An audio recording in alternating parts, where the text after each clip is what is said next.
Today we're going to have a look at lighting the smoker. I know I found it a really difficult thing to do when I first started to keep bees. Here's our smoker. The style probably isn't too important. If you have a lot of hives, you're going to want a taller smoker, big diameter. The standard tends to be 100 mil diameter. If you only have one hive, probably a small 80 mil smoker will do you just fine.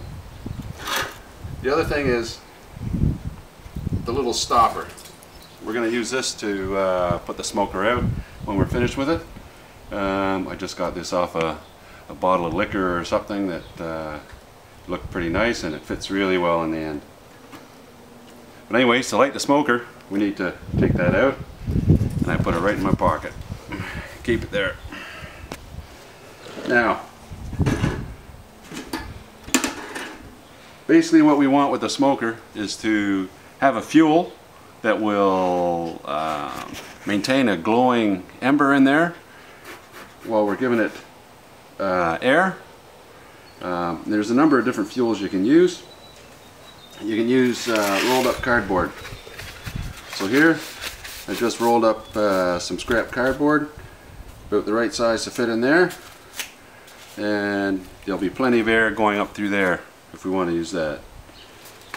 I've also used at times dry pine needles. This makes a really nice smoke. The only issue is that it can burn up quite quickly, so you have to keep refueling it every 15 or 20 minutes. But the nice thing about it is that it allows lots of airflow.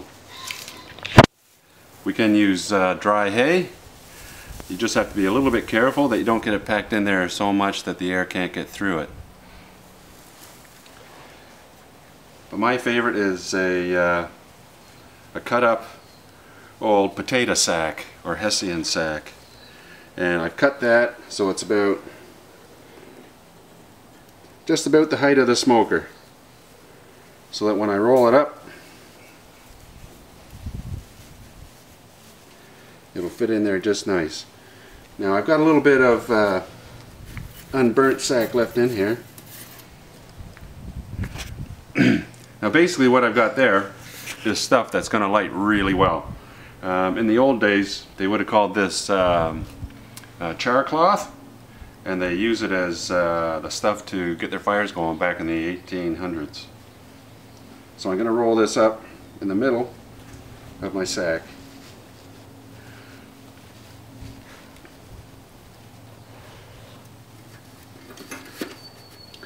Now, I'm in a nice draft-free space here in the garage, and always have your hive tool ready, especially if you're using something like hay or dry pine needles, because once you get it in there, you're going to want to get some more in, and there'll be a nice puff of flame coming up, so you use your hive tool just to push that in there. But we're going to use the Hessian sack here. Now, a lot of people like to leave the sack out to weather for a few months and then bring it in and let it dry, but frankly I can't tell much difference. I've just used this straight as I found it.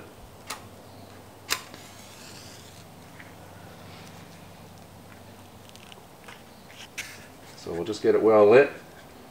Want a good flame.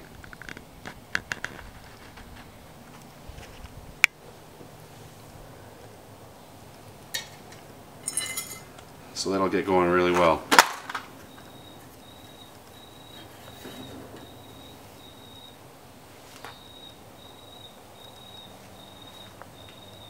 Okay, then we're just going to dump it in there.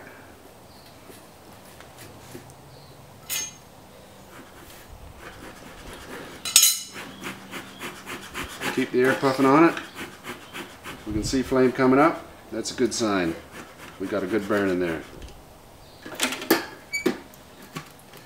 Close our smoker and just keep the puff on until we get out to the base.